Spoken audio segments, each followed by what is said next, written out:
Shalom, saudara yang dikasihi Tuhan. Senang jumpa lagi bersama dengan saya dalam renungan hari ini. Sebelum kita membaca firman Tuhan, mari kita berdoa. Kami datang kepadamu ya Tuhan dengan segala kerendahan hati.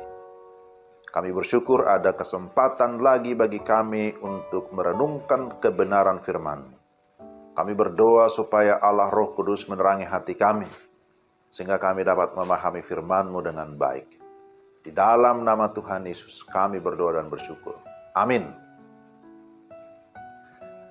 Pembacaan firman Tuhan dari Efesus pasal 1 ayat 15-17.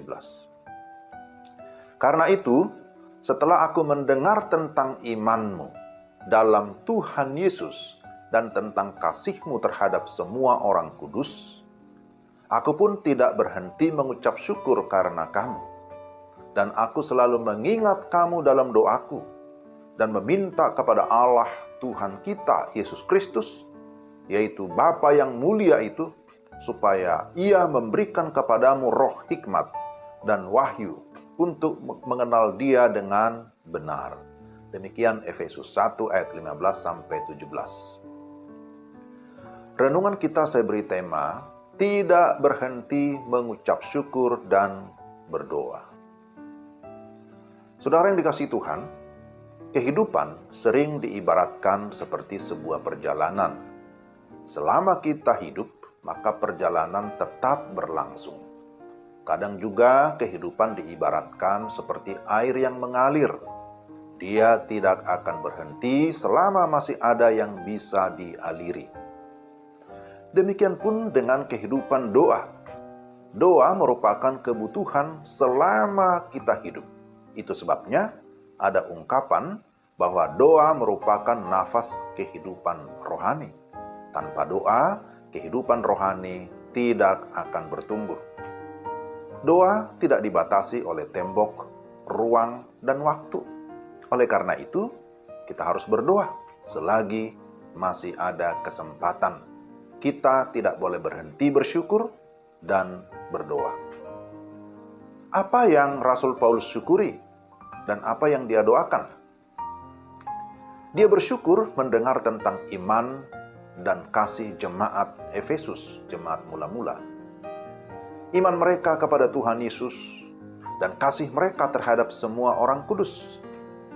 Selain itu, Paulus juga tetap mendoakan mereka supaya mereka bertumbuh dalam hikmat dan pengenalan yang benar akan Tuhan. Saudara, sekarang mari kita mencoba evaluasi diri dengan jujur. Apakah saudara juga bersyukur atas iman dan kasih saudara-saudara seiman lainnya?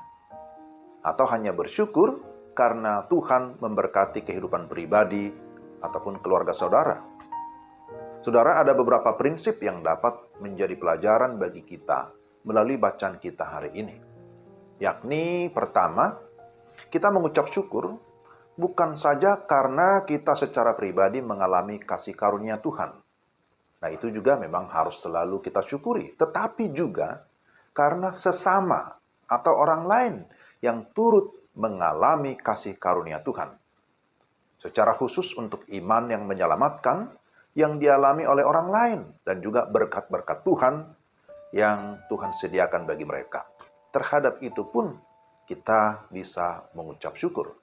Kedua, kita tidak hanya berdoa agar orang yang belum mengenal Kristus dapat mengalami keselamatan.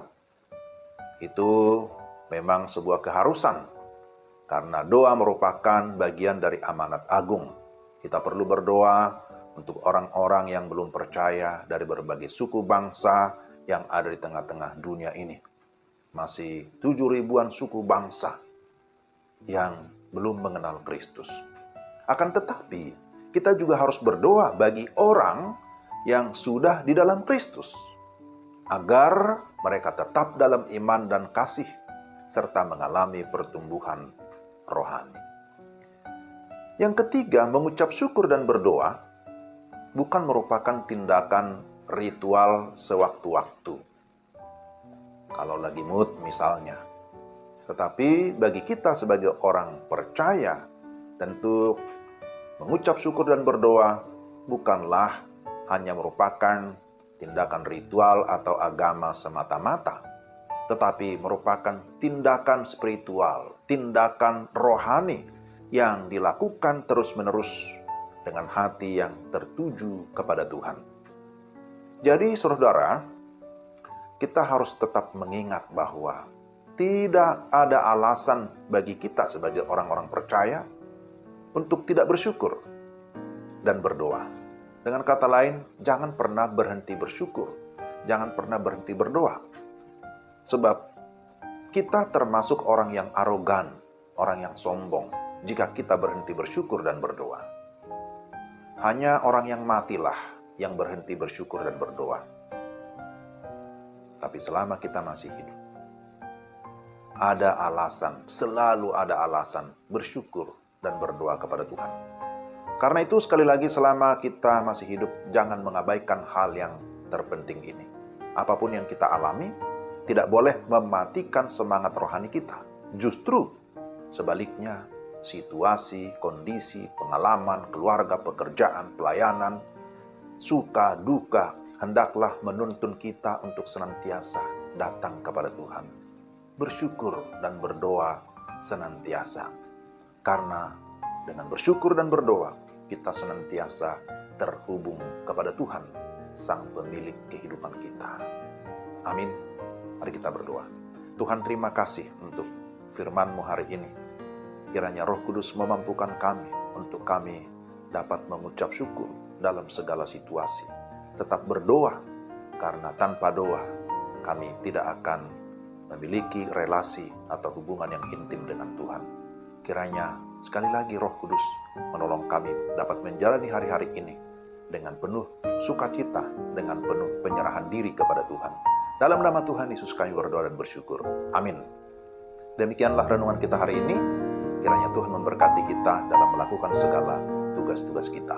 Shalom.